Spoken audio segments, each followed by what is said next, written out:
एक बार मैं आ रहा हूँ अभी इस पे। एक बार एक बच्चे ने मुझसे पूछा मेरे पहले बैच में, भैया आपका फेवरेट स्टूडेंट कौन है?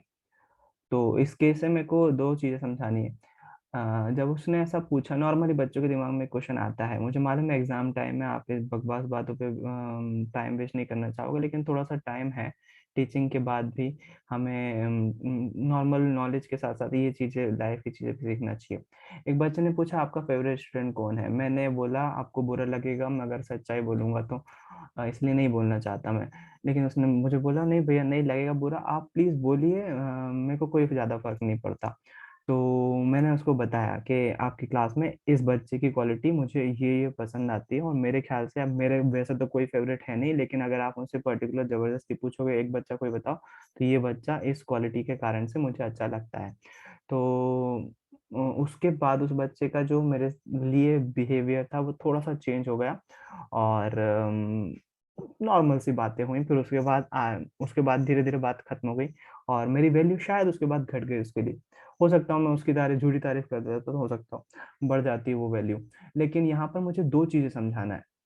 पहली बात, मैं इस चीज को तीसरा बैच आपका कंटिन्यू पढ़ा रहा हूँ, और वैसे तो मैं 2000 मतलब 6 साल से लगभग कंटिन्यू पढ़ा रहा हूँ साइंस।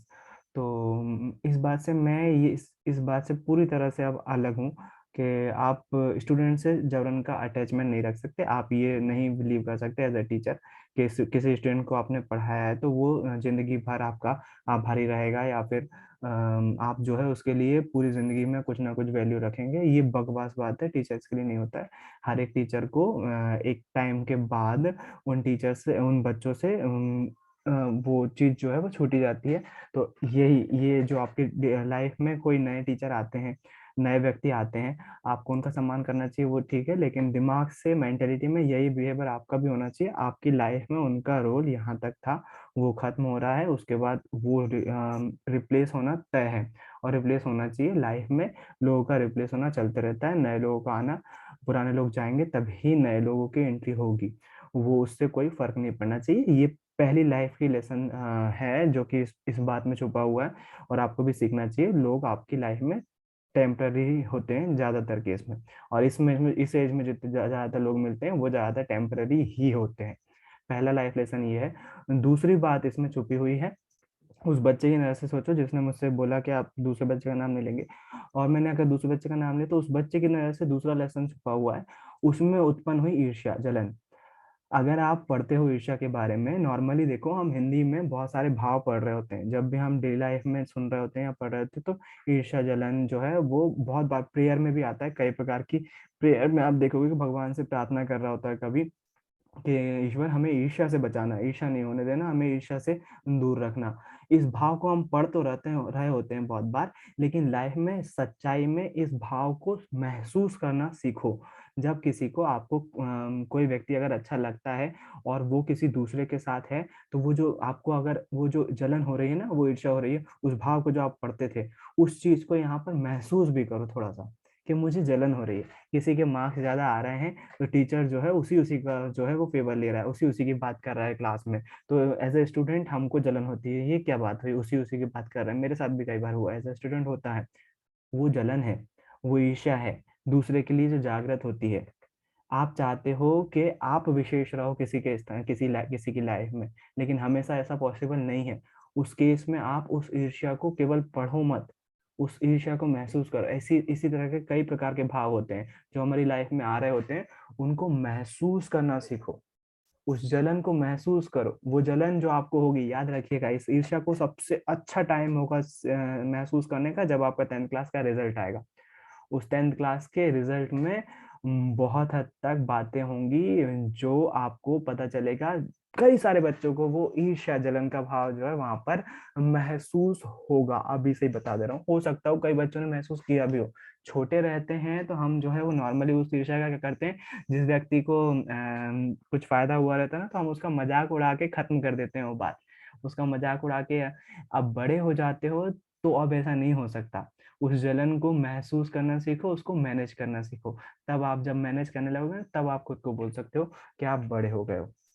ये दो सीख थी। पहला, आप किसी की लाइफ में परमानेंट नहीं हो, टेम्पररी हो, लोग जाएंगे, नए लोग आते रहेंगे, रिप्लेस होना जरूरी है। अगर आप लाइफ में आगे बढ़ रहे हो तो ये होता रहेगा। दूसरा, ईर्ष्या। ईर्ष्या को केवल पढ़ो मत, उसको लाइफ में महसूस करो और उसको निपटने की तैयारी करो। दोनों ही के चीजें आपकी लाइफ में जरूरी हैं। उसके बाद मैं आ जाता हूँ अपने साइंस पर वापस। साइंस के कुछ क्वेश्चन आए हैं, क्विज के हैं, वही चीज है जैसा वाले गूगल पे फॉर्म के पहले भी देखे हुए अपन ने। 50 क्वेश्चन है, एक बार देख लेते हैं। कौन सी अब रासायनिक अभिक्रिया नहीं है? कौन सी रासायनिक अभिक्रिया नहीं है? पूछा अभी तो वही मैंने बात करी कि मैं जो है, अगर आप मुझसे पूछेंगे कोई मेरा फेवरेट है, तो मेरा कोई फेवरेट नहीं है। मुझे मालूम है, मैं अगर किसी एक बच्चे का फेवरेट नाम ले भी दूंगा तो कोई फर्क नहीं पड़ना, ना मेरी लाइफ में ना आपकी लाइफ में। तो मेरा कोई फेवरेट है ही नहीं स्टूडेंट, ना होगा, बिल्कुल भी नहीं। मुझे बस बच्चों की क्वालिटीज दिखती हैं, और जो सब में कुछ ना कुछ होती हैं। आप में भी है, दूसरों में भी है, सभी में है। वो क्वालिटीज देखते हैं, और वो उन क्वालिटीज को देखते हैं, तो फिर कोई एक बंदा आगे नहीं निकल पाता, सब लेवल पे हो जाते हैं। किसी के पास ये क्वालिटी ज्यादा है, किसी में ये कम है, तो कोई बंदा आगे नहीं रहता। मेरे लिए कोई खास नहीं है, कोई आप में से कोई खास नहीं है मेरे लिए। या फिर मेरे जितने भी बच्चे हैं, जितने भी बच्चों को मैंने पढ़ाया हुआ है, मेरे लिए कोई भी स्पेशल नहीं है। कोई भी स्पेशल नहीं है, मेरे लिए सब सेम है ना। कुछ बच्चे बात करते हैं, कुछ बच्चे नहीं करते, मेरे लिए दोनों बराबर है। क्योंकि मुझे मालूम है दोनों का स्थान मेरे लिए मेरी लाइफ में टेम्पररी रहने वाला है। मैं कोई वो कोई बड़ा राजा तो बनने नहीं वाला हूँ, जिसको बनाने के लिए कोई सेनापति आप लोग में से कोई होगा जो मुझे सेनापति बना देगा। वो कोई फर्क नहीं पड़ने वाला। तो फिर क्यों जबरन में मैं उस चीज पर अपना टाइम वेस्ट करूं कि कोई खास है या नहीं है। कोई नहीं है खास, सब बराबर है। जय गुरु कशिश, गुड इवनिंग। कौन सी रासायनिक अभिक्रिया नहीं है? नहीं है। लोहे में जंग लगना, बर्फ का पिघलना, भोजन का पकना, कागज का जलना। रासायनिक अभिक्रिया नहीं है। तो बर्फ का पिघलना रासायनिक अभिक्रिया नहीं है, भोजन का पकना भी रासायनिक अभिक्रिया नहीं है ना। लेकिन अगर दोनों में आप एक लगाना होगा तो बर्फ का पिघलना ज्यादा सही आंसर होगा। भोजन का पकना रासायनिक अभिक्रिया का उदाहरण, वैसे हीट कर रहे हो, गर्म कर रहे हो। अगर सलाद बन रहा हो तो कोई चेंज नहीं होगा, सलाद भी बनाते हैं ना थोड़ा सा फ्राई करके, वो बना रहे हो तो कोई। भोजन का पकना नहीं है सही आंसर। संगमरमर का सूत्र CaCO3, कैल्शियम कार्बोनेट होते हैं सभी चीजें।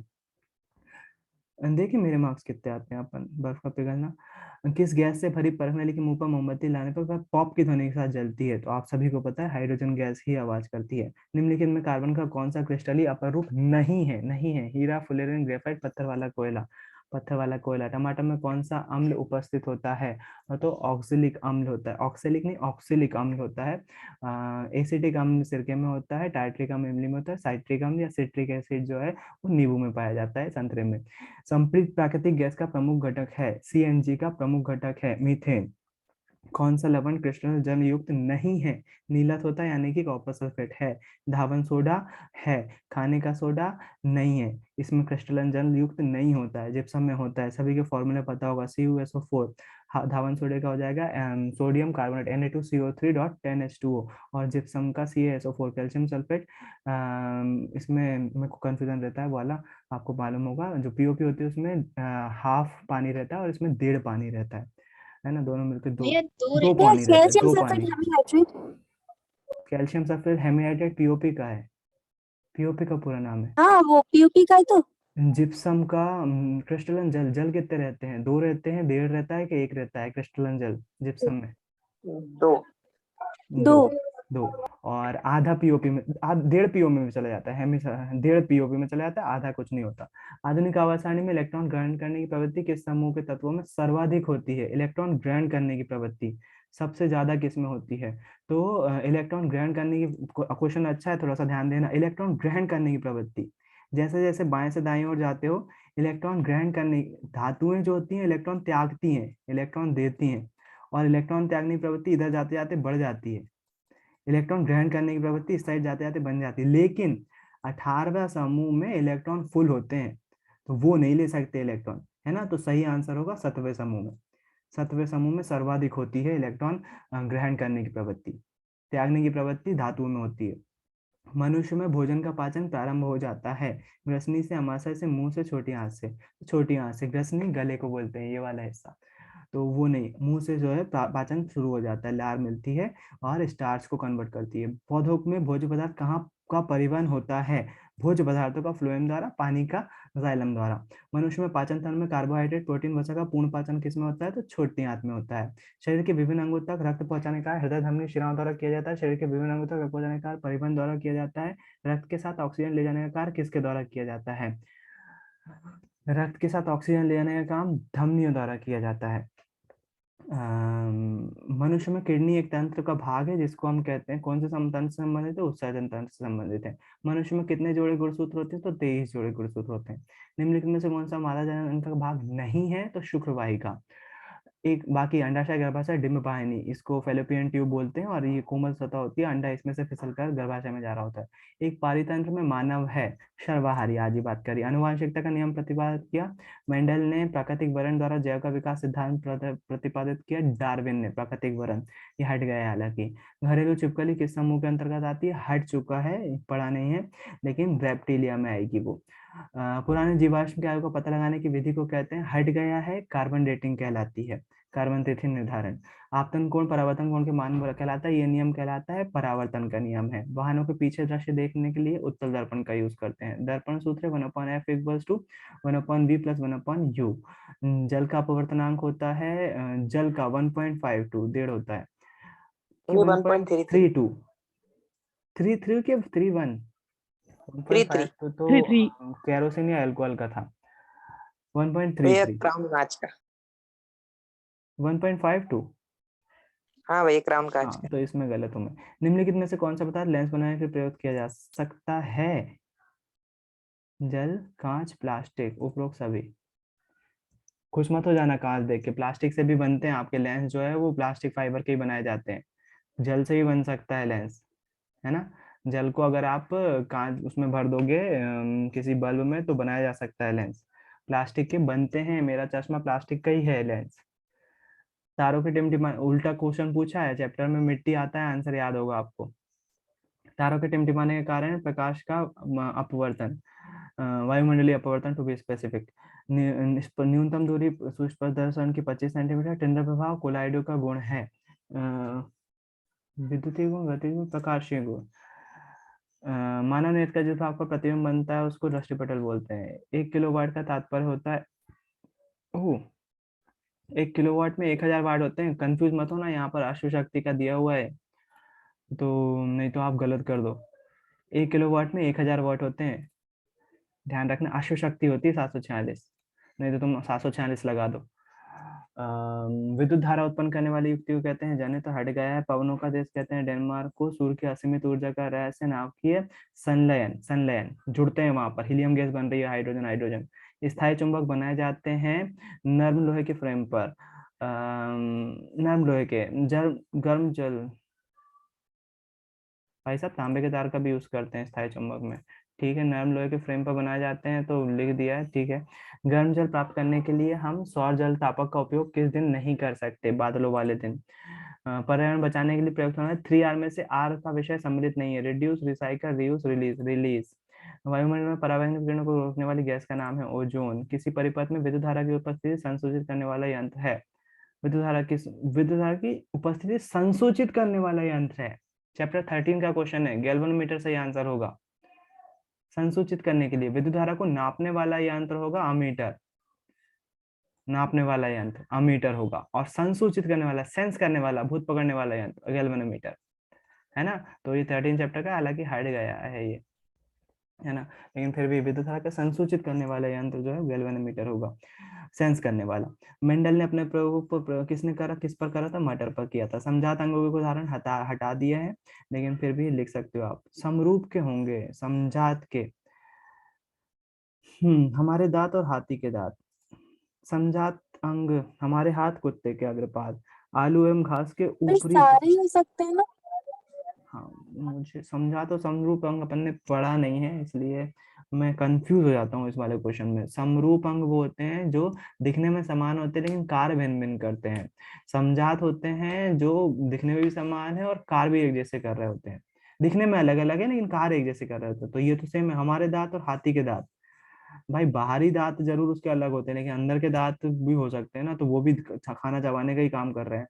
आलू एवं घास के ऊपरी भूस्तरी दोनों में से ही जड़ जड़ उग रही होती है, उपरोक्त सभी होगा। प्रतिरोध का मात्रक होता है ओम, प्रतिरोधकता का ओम मीटर। आलू एक है, जड़ तना फल पुष्प का भाग। तो जड़ के तना, आलू एक है जड़ बड़ी है। पक्का। जड़ वही है। पक्का। सपोजिट पोषण के लिए आवश्यक है सुप्रोक्त सभी। पादप में जाइलम उत्तरदार है, जल का वहन। ग्लूकोज के एक अणु से प्राप्त होते हैं, कितने एटीपी प्राप्त होते हैं एक ग्लूकोज से? 38 एटीपी। 38 एटीपी। ये कहाँ पढ़ा आप लोगों ने? मेरे फाइल में था। ऑरेंज कलर की बॉक्स में लिखा हुआ है। 38 एटीपी अणु से 6 चैप्टर में। स्टोमेटा पाए जाते हैं, स्टोमेटा पाए जाते हैं निचली सतह पे पत्ती की। Are you sure? इसलिए डार्क होती है ज्यादा। निचली सतह पर होंगी तो फिर स्टोमेटा वायु का हवा कैसे निकाल पाएंगी? हाँ भाई, वो तो मैंने तुक्का मारा था। बहुत अच्छे। ऊपरी सतह पर आएगा, मुझे भी कंफ्यूज कर देते हो यार, इतने कॉन्फिडेंटली बोलते हो।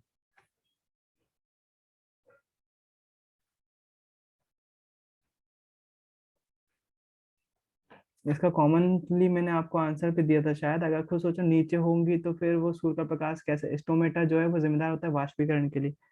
नहीं यार, हरित लवक होते हैं, इसलिए कंफ्यूजन हो गया मेरे को। चलो देखते हैं, हो सकता है गलती हो, देख लेंगे। कोरोना भैया वायरस, निचली पे ही होता है। चलो निचले लगाते हैं। कोरोना वायरस शरीर के किस अंग को, डांटना मत। कोरोना वायरस शरीर के किस अंग को सबसे अधिक प्रभावित करता है? कोरोना वायरस, ओह गजब। फेफड़े। निमोनिया का रूप है एक तरह से, निमोनिया भी फेफड़ों पर असर करता है। आवाज सारणी में हेलोजन तत्व कहलाते हैं 17वें समूह। हेलोजन समूह संक्रमण श्रेणी के समूह यही कहलाते हैं 17वें समूह। किस तत्व का इलेक्ट्रॉन में 2 8 2 होगा? 12 परमाणु क्रमांक किसका होता है? मैग्नीशियम। मैग्नीशियम। बढ़िया। रंजक चूर्ण का रासायनिक सूत्र है CaOCl2।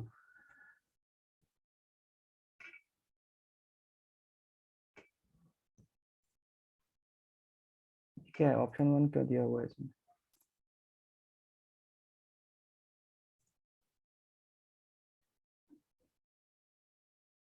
कोई सा गलत हुआ है?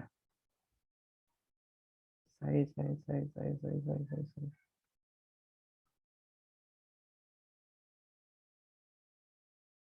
इस्पात के, स्थायी चुंबक इस्पात के बनाए जाते हैं।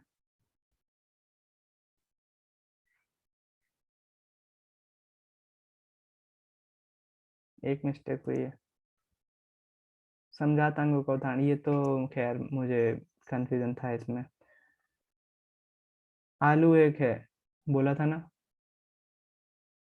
कितने कॉन्फिडेंटली बोलते हो यार।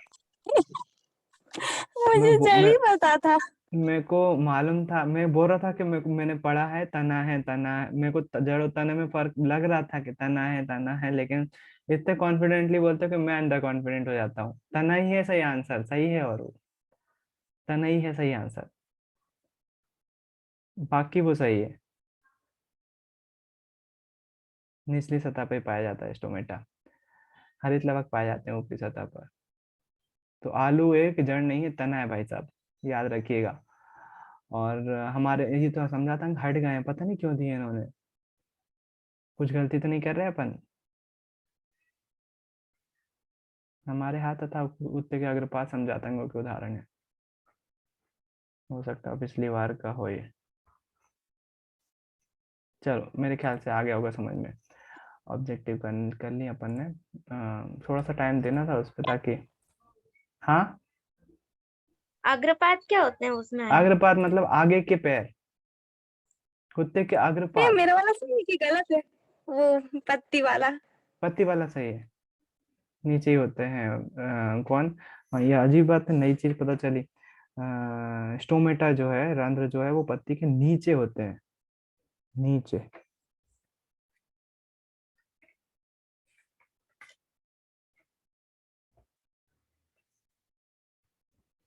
भैया हाँ एक बार अपचयन और रेडॉक्स अभिक्रिया के उदाहरण बता देंगे? हाँ, ये कर रहे हैं अपन, इसी को शुरू कर रहे हैं।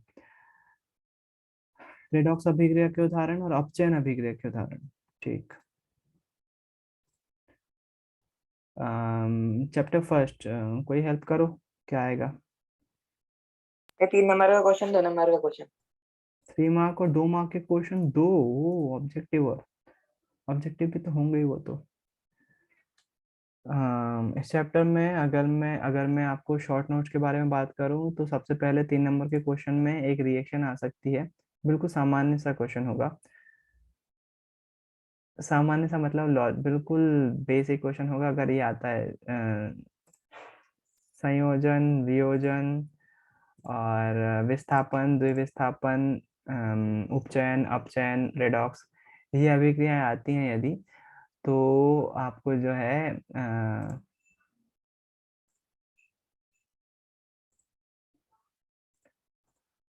तो वो आपको याद रखना पड़ेगा उदाहरण के लिए। उसीलिए आप जो है वो एक बार प्रश्न ने रेडॉक्स को पूछा है, क्यों ना अपन एक एक करके सभी डिस्कस कर लें कि कौन सा लिख सकते हैं, किसमें क्या उदाहरण, क्योंकि वही जरूरी है। डेफिनेशन तो मेरे ख्याल से सभी को आती है, यहाँ पर उदाहरण जरूरी है। भैया हम्म और वो एक्चुअली आपने जो भेजा है ना, वो वेश कौन सी दीदी का वो भेजा ना आपने ग्रुप पर, उसमें रेडॉक्स अभिक्रिया और अपचयन अभिक्रिया में मतलब दोनों सेम उदाहरण दिए हैं, इसलिए मैंने पूछा। हाँ, क्योंकि हमको रेडॉक्स अभिक्रिया में बताना पड़ता है अपचयन किस पदार्थ का हो रहा होता है, तो उसमें कोई परेशानी नहीं होना चाहिए विशेष, क्योंकि अपचयन अभिक्रिया के कोई पर्टिकुलरली एक एग्जांपल नहीं है ना। तो हम क्या करते हैं, रेडॉक्स अभिक्रिया ही लिख रहे होते हैं और उसमें बता देते हैं कि इस अभिक्रिया में इस चीज का अपचयन हो रहा है, उपचयन वाली चीज को छोड़ देते हैं। बिल्कुल आप लिख सकते हो ऐसा, है ना, इसलिए लिखा होगा उसमें, तो फिर बात ही खत्म हो जाती है। संयोजन अभिक्रिया में सबसे पहला उदाहरण है मैग्नीशियम रिबन का जलना। संयोजन अभिक्रिया में हम तत्व लेते हैं और दो तत्व आपस में मिलकर एक तत्व का निर्माण कर रहे होते हैं। Mg+O2 changes to MgO। Reaction balance करने के लिए क्या करेंगे, ऑक्सीजन को बराबर करेंगे, आगे 2 लगाएंगे। और अपन ने ऑनलाइन क्लास में बैलेंसिंग सीखी है रिएक्शन। भैया ये चैप्टर पढ़ा ही नहीं। ओह, वीडियो देखी थी मैंने, इसलिए मुझे लगा कि बताएं। Mg+O2 changes to MgO, magnesium oxide. और इसको बैलेंस करेंगे तो ये हो जाएगी, है ना, रटने की जरूरत नहीं, बैलेंस करना आना चाहिए आपको। रिएक्शन बैलेंस करने के लिए आ सकती है, बहुत कॉमन सा क्वेश्चन होगा, 2 नंबर में एक रिएक्शन दे दें तो बैलेंस करिए, आपको बनना चाहिए रिएक्शन, है ना। और ये संयोजन अभिक्रिया का पहला एग्जाम्पल है जो आपको पता होना चाहिए। दूसरा आप कौन सा लिख सकते हो, दूसरा जो है कोई मुझे हेल्प करेगा, संयोजन अभिक्रिया में और उदाहरण कौन सा लिख भैया सकते हैं? H2O, H2O का बनना H2 मैं प्लस प्रेफर नहीं करता हूँ, H2 और O2 का मिलना, है ना, ये वाली रिएक्शन।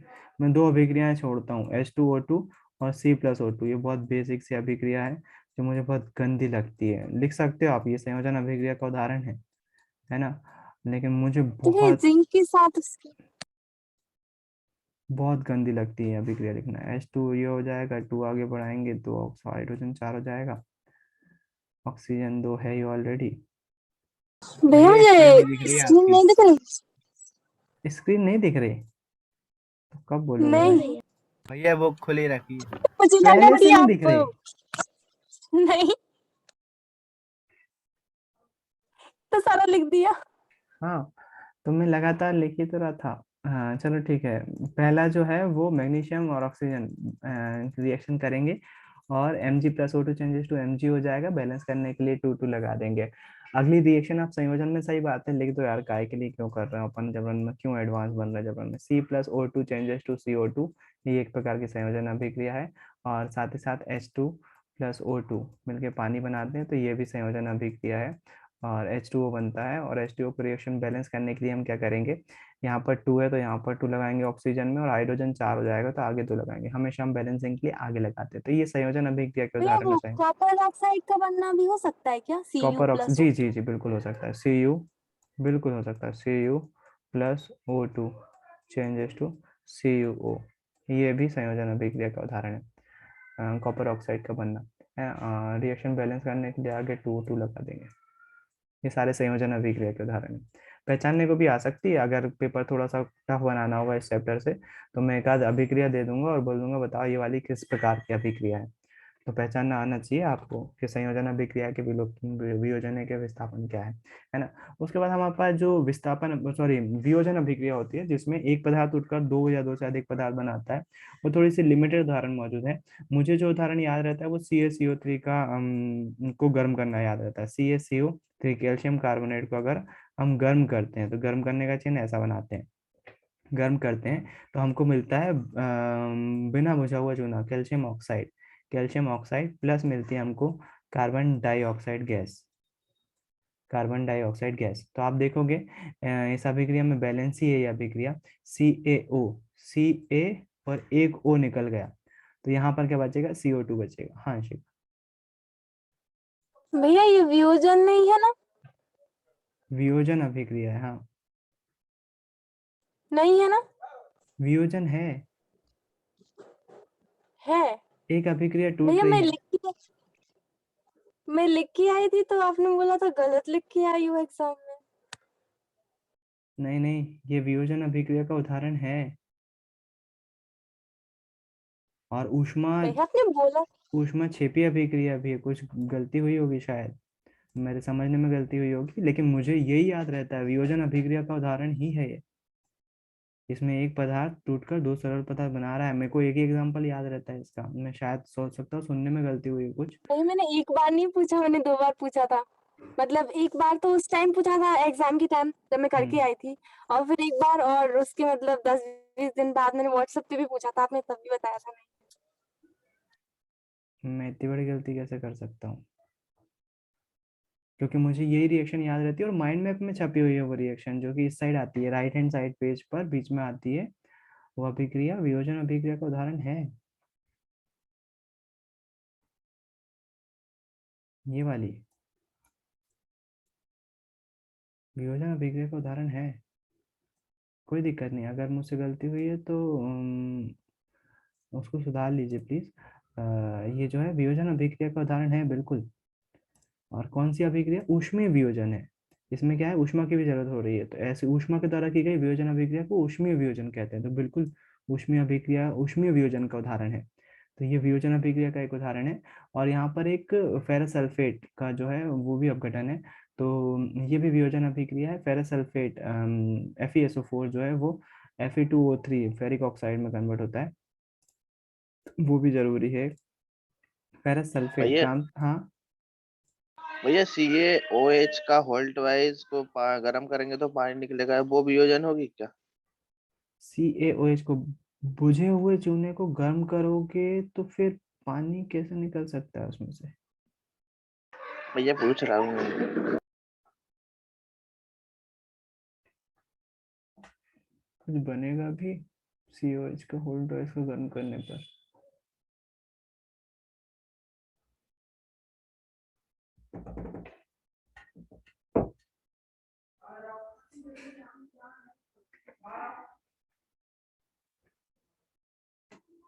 भैया यही वाली मैं पेपर में लिख के आया था और आपने शायद इसी के लिए मुझे मना करा था। आपके पास और ऑप्शन है तो फिर ऐसे अभिक्रिया क्यों लिखना है जिसमें 2 मिनट और इसको CaOH का होल्ड वाइज, ये वाली अभिक्रिया जरूर गलत है भाई। इसको अगर आप गर्म करोगे तो पानी क्या बनेगा? इसको गर्म करने पर क्या क्या बोल रहा है, पानी निकलेगा और क्या बनेगा? CaO CaO मिल जाएगा हमको इसको गर्म करने पर। CaO और भैया ये H2O। तो उसने उल्टी बोल दी। हाँ उल्टी अभिक्रिया है ना, मतलब लेकिन CaO प्लस H2O हाँ बिल्कुल मिलके बिल्कुल बनता समझ रहा हूँ है। मैं इसको। भैया भूषित पूछ रहा हूँ मैं, मेरे को हाँ हाँ कंफर्म नहीं है ठीक अभी। ठीक, मैं मजाक मैं पहले ही बोल चुका हूँ। अगर कोई क्लास मैं हंस रहा हूँ क्या? CaO बुझा हुआ चूना, जो नॉर्मली हम क्या करते हैं, जो बिना बुझा हुआ चूना होता है उसमें पानी मिलाते हैं तो हमको बुझा हुआ चूना मिलता है, सीधी सी बात है। लेकिन यदि हम इसका उल्टा कर दें तो इसका उल्टा कर दें तो बिल्कुल प्रैक्टिकली ऐसा पॉसिबल मेरे ख्याल से नहीं है।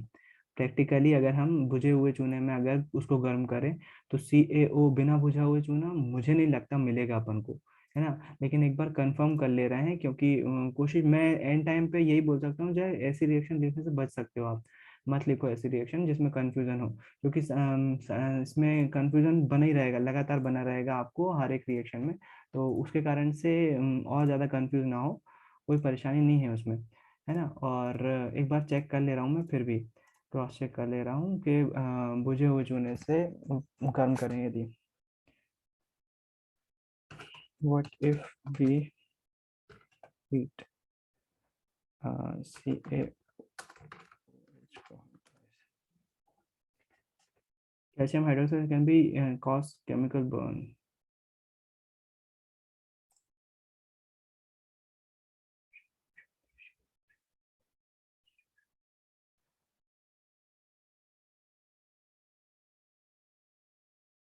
भाई साहब रिएक्शन है ये, कैल्शियम हाइड्रोक्साइड।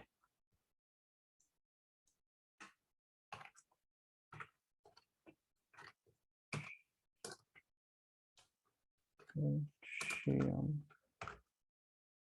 हाइड्रोक्साइड।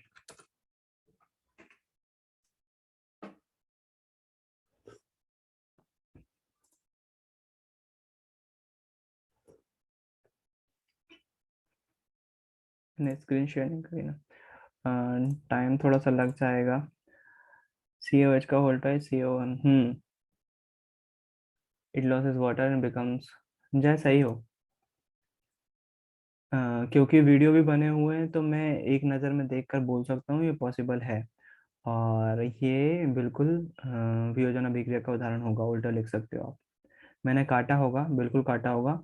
ये वही वाला मामला है जिसमें टीचर ने जो बुक में पढ़ा हुआ है उसमें आंसर नहीं मिला उसको, तो उसने पहली नज़र में इसको गलत कर दिया है। तो बिल्कुल ऐसा पॉसिबल है, यूट्यूब पे वीडियो भी बने हुए हैं। भैया लेकिन अभी तो पेपर में ना लिखें तो ठीक है, नहीं तो वो काट दें हाँ तो टीचर बिल्कुल बिल्कुल, मैंने आपको पहले ही बोला कि आपको बचना चाहिए इस चीज़ से लिखने से। लेकिन अगर हम हीट देते हैं इसमें, तो देखो ये लोग भी जो बता रहे हैं ना, CaOH का वोल्टेज डिकम्पोजिशन हो रहा है, अपघटन हो रहा है बिल्कुल, लेकिन हीट हीट दी हुई है यहाँ पर, और हीट देने पर चेंज हो रहा है।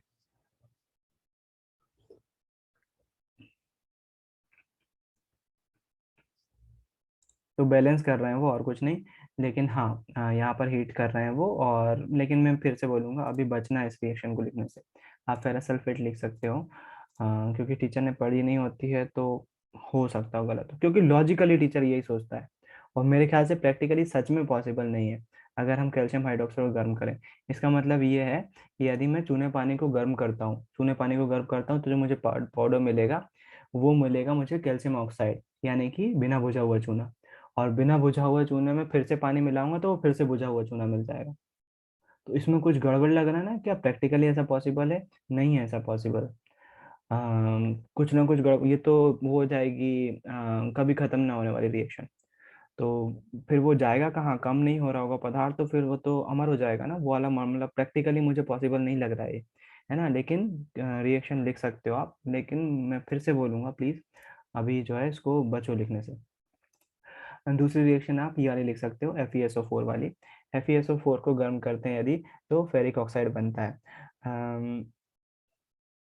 अभी जय के मन में वो वाले वो चीज हो रही है, वो क्या, कोई कोई सही साबित हो जाता था कैसे, बीच में वो अंदर से मन में लड्डू फूटा। मन में लड्डू फूटे वाली वो अंदर से खुशी मेरे को महसूस हो रही है जय के अंदर। जीतने वाली, विक्ट्री वाली साइन देना है ना जय? हाँ भैया वो तो होगी भैया। हाँ समझ गया मैं, ठीक है, डोंट वरी। मैं पहली क्लास से बोलता हूँ, हो सकता है आपके बैच में मिस कर दिया हो मैंने, लेकिन कभी भी मैं डाउट पे नहीं हंसता हूँ कभी भी, क्योंकि मुझे मालूम है कि वो डाउट, साइंस ऐसा सब्जेक्ट है कि वो कहीं से भी चीज़ कहीं भी क्लिक होती है। और इसलिए हर क्वेश्चन को मैं डाउट को कोशिश करता हूँ पहले सर्च कर लूँ, फिर उसके बाद उसको क्लियर करूँ।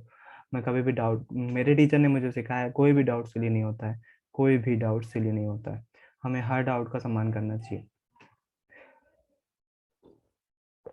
सो वियोजन अभिक्रिया में फेरस सल्फेट लिखो, कैल्शियम कार्बोनेट लिखो, दोनों सही है। और यदि अंशिका मैंने आपको गलत बताया हुआ है इस बारे में, तो इस चीज को प्लीज, मैंने मेरे से शायद मिस्टेक हो गई होगी, उसको प्लीज करेक्ट कर लो।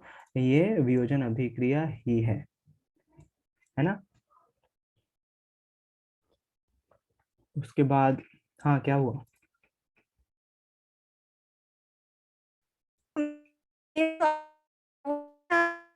आवाज कट रही है आपकी, क्लियर नहीं आ रही।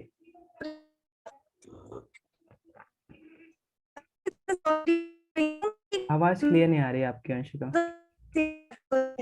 आपकी आवाज क्लियर नहीं आ रही बेटा। एक बार ये फिर से सॉरी ज्वाइन बोल करो सर,